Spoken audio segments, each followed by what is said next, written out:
Hi, and welcome to the Long Range Shooting and Custom Rifle Building podcast presented by Wolf Precision Incorporated, where we learn about and share long range shooting and custom rifle building. I am your host, Jamie Dotson, and welcome to the show.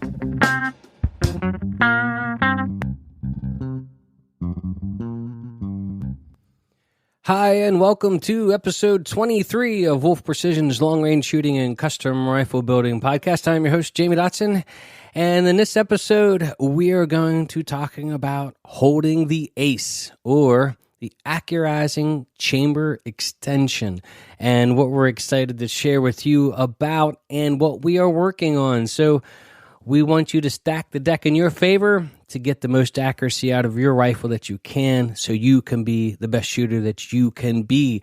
So we're going to take a break from our fundamentals series that we have been running, and in this episode, we're going to talk about the A.C.E rifle. So stick around, and I hope you enjoy the show. So we just got back from our time in Idaho. We were out with the fine people at Bat Machine. Bat Machine, of course, stands for BAT Machine, which is Bruce A. Thom and Daryl and the guys, and we had a great time. We were out there for a very special purpose. We were working on a very special project with a government entity that is doing some really important testing, and we are very proud to be part of the program and to be asked to take part in and make the parts for it. So we had some people come out and look at our system, watch how it's built, put together, so they can maintain and get their rifles on the line and keep them running through the duration of their testing the way that they're supposed to shoot. While we were out there, we got to work. We put together something like 49 barrels in the process. So me and Bruce tag teamed on the machine, and really we're fine-tuning the process to what's going to be our final process for making the A.C.E rifles. And we're excited to announce this. You're going to start seeing a separation and how we're going to market what's considered our chamber extension or chamber cylinder. And so there's going to be this line of rifles coming online, and we're calling it the A.C.E or ACE, and that stands for Accurizing Chamber Extension. And the reason we're going this route is trying to explain what we're working on and how we're doing it, and really what it affects the shooter as far as what you're going to get out of it. So the A.C.E, what is it? Well, I guess in trying to explain in layman's terms what we're adding to the rifle, a brand new part that's sort of never existed before, we want to take the time in this podcast to explain what it is, but really go into a little bit more detail, the fascinating process of how we make it and how much is really involved in what it truly means to you, the shooter.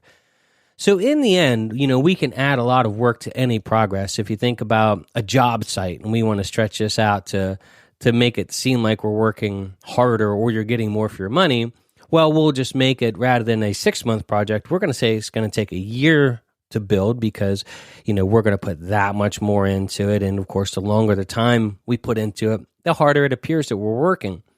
But that really isn't the case with this.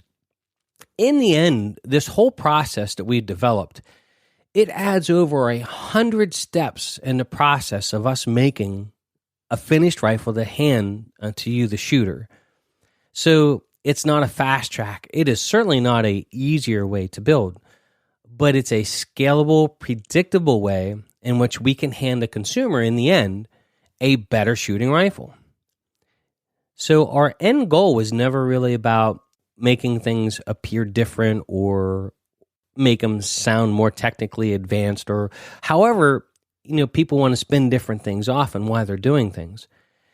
The whole bottom line to this whole progress was about building as perfect as a rifle as we humanly can. Can we build the perfect rifle? And I think, speaking for myself, it's been my driving force. And really the whole reason I got into this to begin with is because I really felt that we could go piece by piece and fix all these little things that we found that were problems and make a better rifle, leave this industry in a better place than what we found it. And it's been my driving force. And really the reason behind everything that I've always done was trying to build the perfect rifle. And what was really fascinating, spending a lot of time with Bruce, albeit working on machines and processes and fine-tuning this and measuring that and, really getting set up to scale now, is, he made a great comment that he does this because the passion of making these parts, of developing and creating new things that never existed before, of making something out of nothing that makes a difference, and finding ways to create things that have never been done before. And I think it's these challenges and thinking outside the boxes. We've got this brand new part that never existed before. How do we even start thinking about making it in the process from beginning to end? And as much as I think that's a driving force behind, Bruce and BAT Machine and all that they've done with all these cool things that they've done with their actions over the years, as well as the new stuff that they developed. So they have a new bolt design out that's never been done before, that has a changeable bolt head in a way that's never been done before. It's absolutely fascinating to watch. But in the end, it was never about just creating something to sell. It was about creating something better. And why is that important?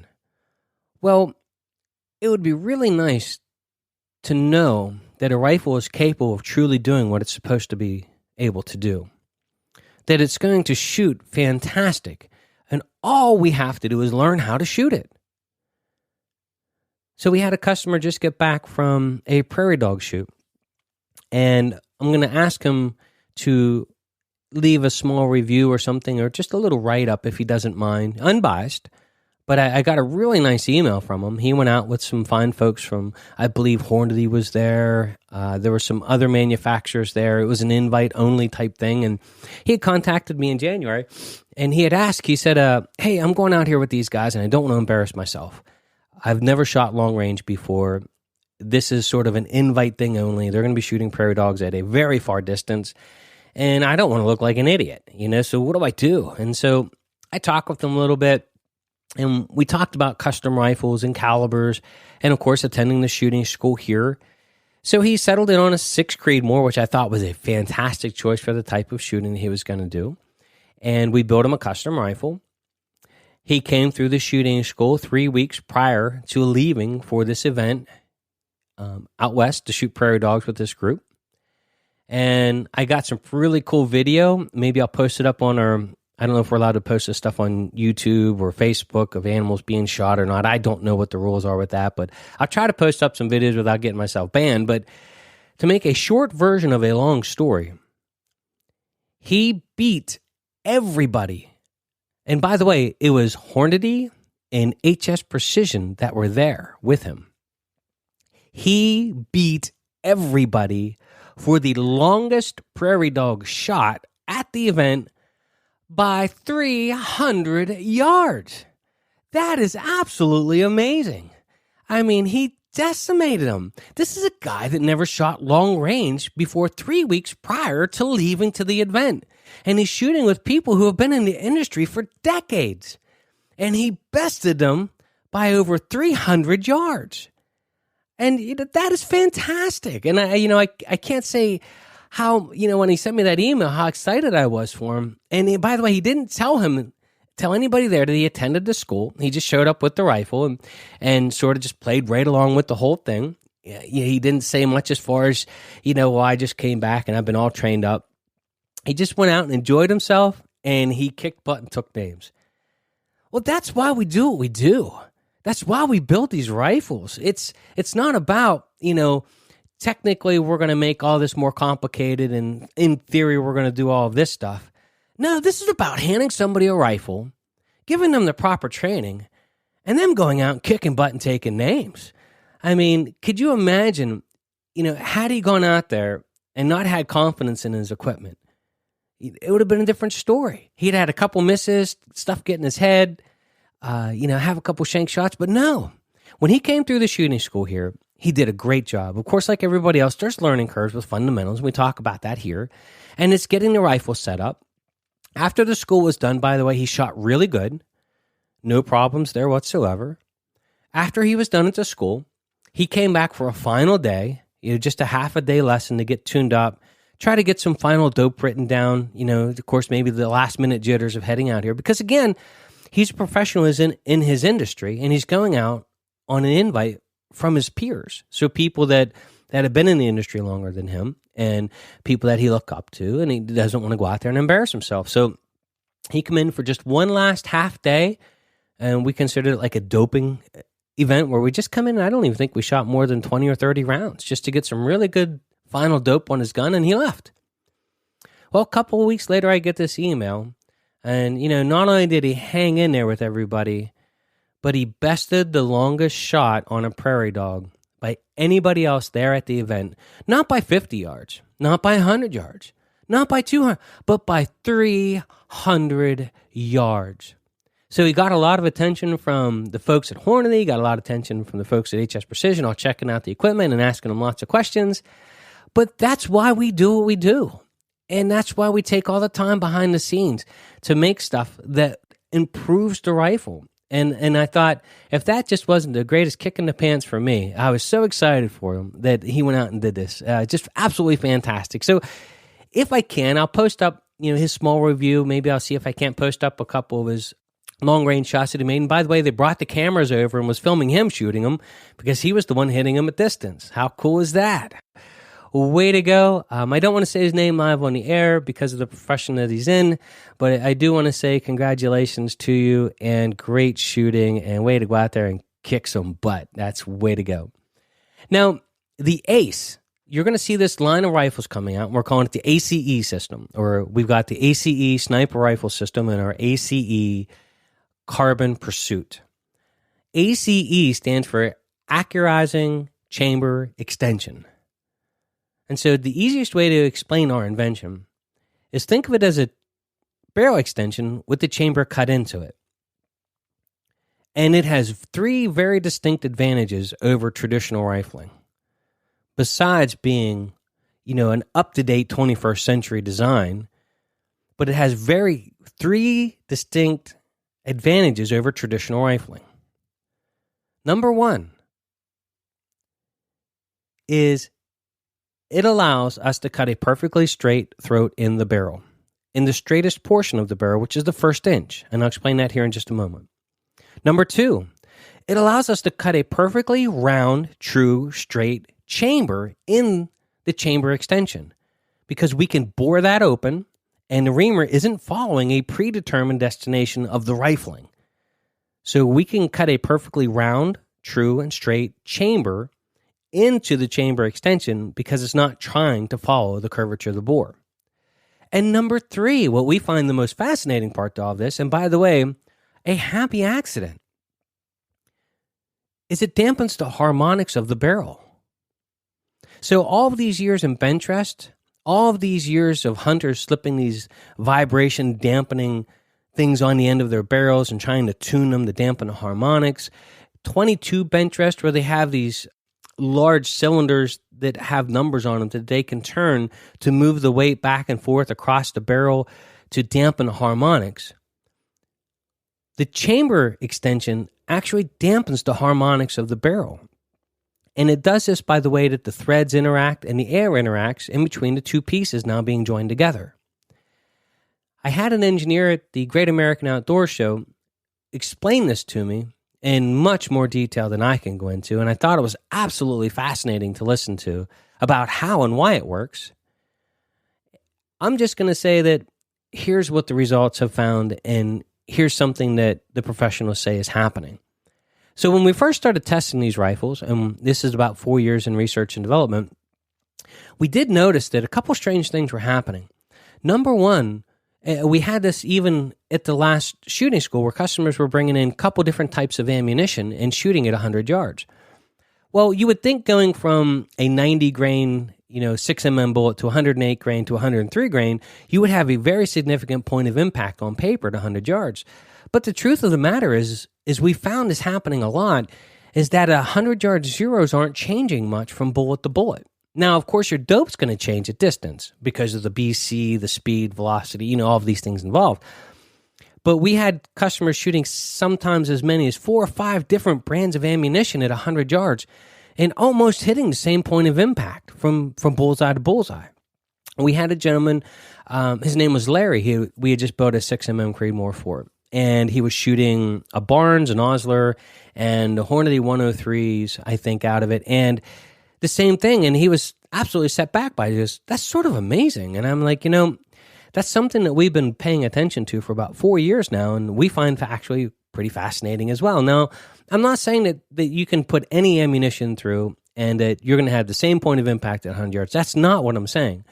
What I'm saying is, though, is that we're finding that your point of impact shift from bullet to bullet or ammunition from ammunition isn't all over the place. Like, we're finding that there are customers coming through shooting a couple brands of ammunition and having little to no point of impact shift from ammunition to ammunition. Not 100% of the time, but enough to catch our attention and say, well, that's sort of weird. Even Bruce was telling me at Bat Machine when they were testing one of our 308s that they were shooting about every bullet powder combination, just reloading junk ammo out the wazoo to pound the daylights out of this 308. And what was fascinating is their point of impact almost remained consistently the same, even as they changed different bullets to shoot up a bunch of junk bullets that they had. And so we're researching it and we're working on it to say, okay, there's something really weird happening here. Let's see if we can't find the scientific, reason for it. And I think it's ended up boiling down to the harmonics and how much the chamber extension is actually dampening the harmonics of the barrel, resulting in the consistent point of impact across the board rather than a wide variety point of impacts when you start changing bullets and changing harmonics of the barrel itself. So we're going to dive into that a little bit as well. But in the end, the whole reason we've done this is to hand the customer a rifle that shoots not to their expectations, but beyond their expectations. Not to their limits, but beyond their limits.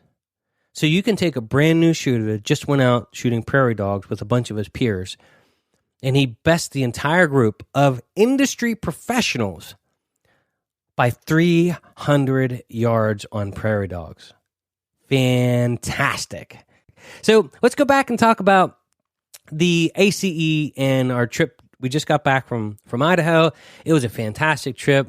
Awesome food, great coffee everywhere, and of course, flying back on the great airlines you did today, where, God forbid we put HEPA filters in, so that way one sick person on the airplane doesn't make everybody sick. Of course, I come back with the flu at the end of June, which is always lovely to have, right? But when we were out there, we got a ton of work done, and I just want to share with you a couple of things. We're going to post up a video on the work that gets involved just on the barrel end. We took some video work of the final processes, and what we were really trying to do is sort of iron out the finer details of how we're going to scale this and the final processes that we're going to go through when we're making these rifles. Now, our trip out there was to actually meet with some people who were working on a very important project in which we were very proudly involved in. Can't really speak to much of what we were doing, but the main trip was about getting some of their equipment to them, explaining them the process that we go through when we build the rifles, and getting them some of the equipment ready for testing and shipped out. I took advantage of the time there, spent a couple extra days with Bruce to really work on the machines and help him and try to come with our final processes that we're going to go through as we scale. But we took some video of the process just for the barrel, and I want to go through this piece by piece on the A.C.E. system and why we think it's sort of the ace in the hole for you guys. So let's talk about the process of building a 21st century rifle. Now, you'll hear me in the previous podcast, we talked about the rifle chamber cylinder. We're calling it the chamber extension now, or the line of rifles is transitioning over to A.C.E. rifles. You'll see a website coming up soon that'll be stood up that will have that as well. But right now, it's all under wolfprecision.net. That's our main website. You'll see the rifles posted on there. But why go through the hassle? Let me explain to you piece by piece of how we build these rifles, because I actually found this fascinating when we were working together and putting these barrels through the processes.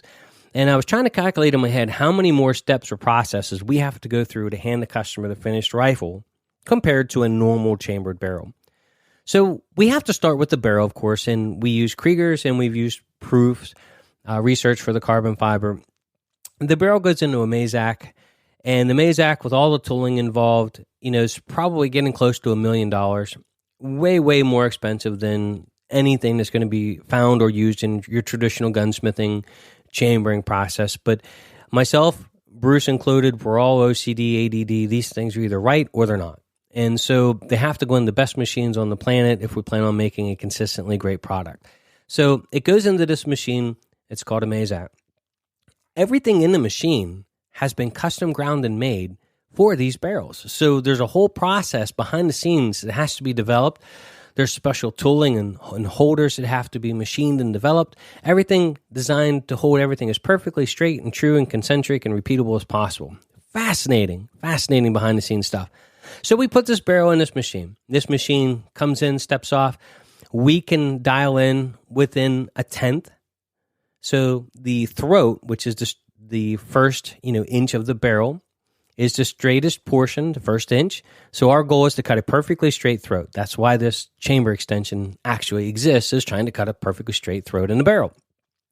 So we go in and we have to turn the barrel down on the end for the chamber extension to thread on, similar to what would be screwed into an action. We have to face everything off. We have a couple extra steps involved in this, as we have to cut our groove for our sealing ring. And then we have a custom-made reamer that goes in and just kisses the throat where the bullet is going to be seated into the barrel. And then that barrel is actually done. But I want you to think about the process here, and I want to stop right there. And what I found fascinating was this. If we were to put a chamber reamer in that machine and just push it forward another 1.7 inches, we would have the chamber cut into the barrel. And as long as we cut the threads appropriate for the action, we could pull out a finished product, screw it on the action, and send it off to you. At that point, our game is over. But no, we have over 100 more processes we have to go through now to get the finished product to you, the customer. And how proud I was of, not just, our whole system and everybody involved in it, but nobody once said, hey, we could shortcut this whole process and just forget about this whole chamber extension thing, and we could just drill the chamber into the barrel like everybody else and send it on its way. It's going to be good. Well, it's going to be as good as everybody else anyway. Nobody once even mentioned it. Not even mentioned it. Never even crossed their minds. And for that part, I found absolutely fascinating that here this shortcut existed that we could bypass. It's like that board game where you got this little shortcut across the middle. If you land on this perfect spot, you can skip all these 100 other steps you have to do. It's there in a wide open. Everybody sees it. Everybody knows it's there. We could just plunge a reamer in there and game over. We're sending finished barrels out to the customers, and we're finished rifles out the door, and we saved all this time, money, and resources, and everybody's happy. It's there in plain sight. Everybody knows it's there. Not a single person even brings it up to say, hey, we could do this. How cool is that? How obsessed is everybody when there's a shortcut that exists that not only did they not think about it, it was not even brought up. Like, okay, yeah, so whatever. So we pull this barrel out. Now, in essence, we've already done more work to this barrel than a traditional chambering requires because of the addition of the pressure groove that we have to cut in there for our sealing rings and all the other nuances that we have to cut into the barrel. So the barrel's out.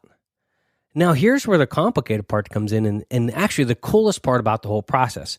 So in this Mazak, it's got a left hand and a right hand, if you can picture what the machine looks like. And we'll post up a video on this as well. We'll put it up on Facebook on Friday or Saturday so you can see how one of the chambers are cut. The coding and the processes behind making this one tiny little piece just absolutely blows my mind. So it looks simple in the video, and of course it's sped up for you guys to see it. But the amount of work that has gone on behind the scenes, all I can say to Bruce and to Daryl is, thank you.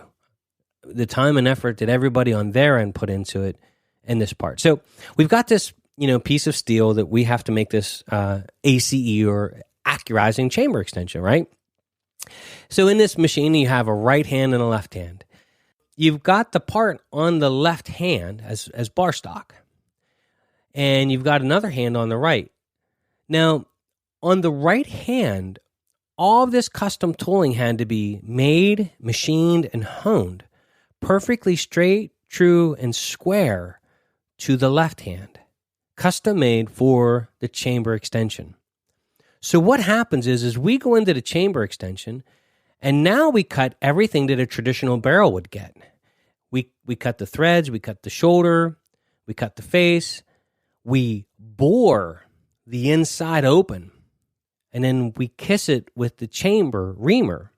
The reason that's really important for you to know is this is how you have a perfectly straight and true and round chamber. Because we can bore that perfectly straight and true, the reamer's not trying to follow the rifling in the barrel. It will only follow what we cut into it. So if we bore that perfectly round, straight, and true, that chamber reamer is going to go in and kiss that perfectly round, straight, and true. And for the first time, we can actually cut a perfectly round, straight, true chamber for your rifle. Fantastic. But then the story doesn't end there. All of that machining that we just did on that side of the chamber extension now has to be done on the inside on the other end. So the right hand comes over to the left hand, grabs the part, pulls it out, parts it off, and then goes to the right. And then all of that machining has to be done on the other side. So we have to go in and we have to bore it out. We have to thread it. And we have 2 rings we have to cut in there, pressure rings. And so in the end, it's more than 100 additional processes that we have to go through, more than 3 times that of a traditional chambering job. So we wind up with a barrel ready to accept the chamber extension and all the machining work done to the chamber extension to attach it to the barrel and to the action itself. What I think the biggest thing for me with this whole process and going out there and spending time with these guys, I mean, we worked our butts off. We started at the wee hours in the morning. We worked till late at night. I am there not just to talk and to mill around. I mean, I am there to help, and we worked really, really hard all 3 days we were there. And the progress that we made, little fine tunings in the steps, was just absolutely fascinating. But here's the key. It's not about making a perfect rifle. It's about making a perfect process that produces a perfect rifle. And this is what separates us from everybody else on the planet. When you take a great machinist, I'll use, for example, Gordy Gritters. I got a chance to know Gordy. I've been out to his facility. We recorded some of his video work for him. Gordy Gritters is a world-class machinist. Make no mistake about it. A great builder. And I consider him a great friend. If Gordy got a job working for, let's just say, A.B. Custom Rifles, Gordy is going to make great shooting rifles. I have no doubt in my mind Gordy's going to make great shooting rifles. But Gordy can't clone himself to other machinists. Gordy can't clone himself and teach what he knows and what he can do to duplicate the process that he does repeatably. He can't bring a stranger in and bring him to his level. Impossible. We even talked about this, that he had hired a gunsmith that had just graduated from one of the really famous colleges and was referred to him by the lead instructor of the college as being this is going to be a superstar who couldn't hold the tolerances of several thousands, not 10,000s, but several thousands. And, Gordy was just totally dismayed and eventually just let him go.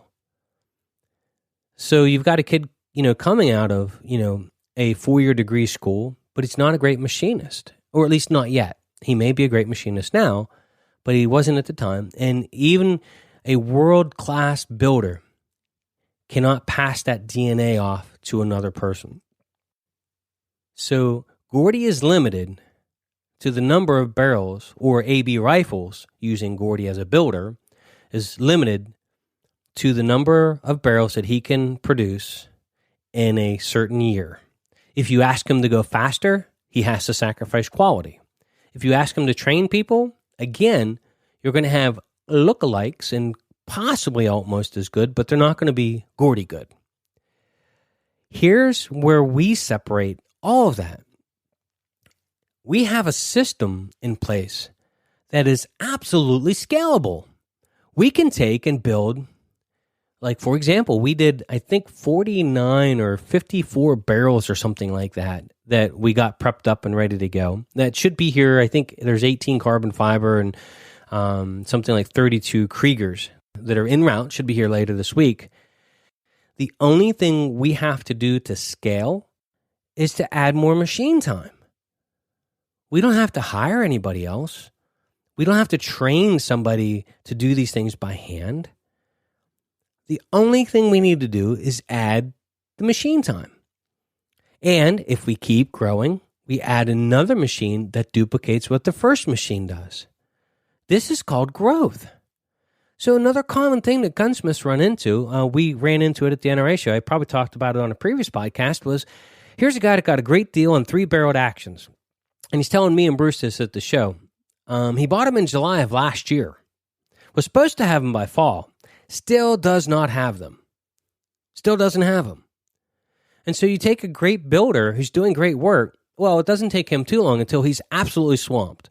And so he has two choices. Reduce the amount of work he's taking in, speed up the process, or hire somebody. And in which case, the only way he keeps the quality the same is if he reduces the number of volume that he does. If he hires somebody, or if he speeds up the process, or looks for a way to speed up the process, his quality will start to suffer. The beauty of our system is we can scale indefinitely to whatever degree we want to. So as we keep building more rifles, our goal is to stay ahead of the curve. So our lead time on our rifles right now with in-component stocks is about 4 to 6 weeks on average. If you order a custom J. Allen stock or a Macmillan, the only thing we're limited to is how long it's going to take us to get the stock, 2-3 months. All the other components are here or in process. And so we're trying to stay ahead of that curve so we don't have the customer wait. But while we're doing that and while we're scaling, we are not compromising any part of the process or any quality part to scale or increase productivity. Everything is exactly the same whether we build 1, 100, 1,000, or 1 million, which I find fantastic. Why look at the A.C.E., the Accurizing chamber extension? The 3 advantages to you, the shooter, is this. Number 1, you're going to have a perfectly straight throat. And in the eyes of a bench rest shooter, that is probably the biggest key to accuracy. Perfectly straight throat. You're going to have a perfectly round and straight true chamber. Again, for a guy that wants superb accuracy, that is really key. And then you add the icing on top of the cake of reduced harmonics, allowing each and every barrel to shoot to their best. Even when you're changing bullets and loads, they're not going to be as picky. They're not going to be as finicky. That is just a freebie. And to me, it's something that nobody else can possibly do. And it's just a happy accident with coming up with this A.C.E. or chamber extension. It's something that, one of those things that we worked on trying to increase the accuracy and just found that, hey, there's another added benefit to this part. And it totally caught all of us off guard. Absolutely fantastic. I'm sort of excited about it. This is why I sort of took a break from the Fundamentals podcast, which we'll pick that back up on next week's podcast. But I had to stop talk, even though I'm still recovering from the flu. I come back and I could barely sleep at night. I'm so excited about where we're at in this process and the fact that we can scale and keep building these rifles to the quality that we expect them to be at and hand the customers with confidence the rifle done right each and every single time. To me, it's just what keeps me driven.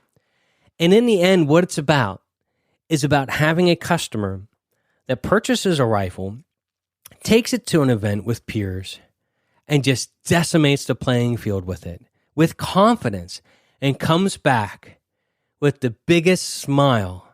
That, to me, is why we do what we do. That, to me, is like everything. It's just getting his email, and you could just see the emotion and how excited he was, and the videos that he sent me. I mean, he was on cloud 9. He will never forget that event.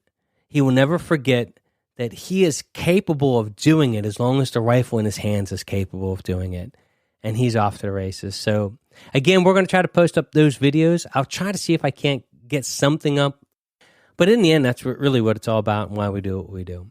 So we're proud to announce this is going to be called the ACE or ACE rifles. So we've got our ACE sniper rifle system and ACE carbon pursuit. And ACE stands for Accurizing chamber extension. And you will see this grow and some changes coming through the website and through the builds here very shortly. So again, my name is Jamie Dotson. I'm your host. I want to thank you guys for joining us. Please feel free to call us or email us with any questions that you might have. And thank you for joining us. You are listening to the Long Range Shooting and Custom Rifle Building Podcast.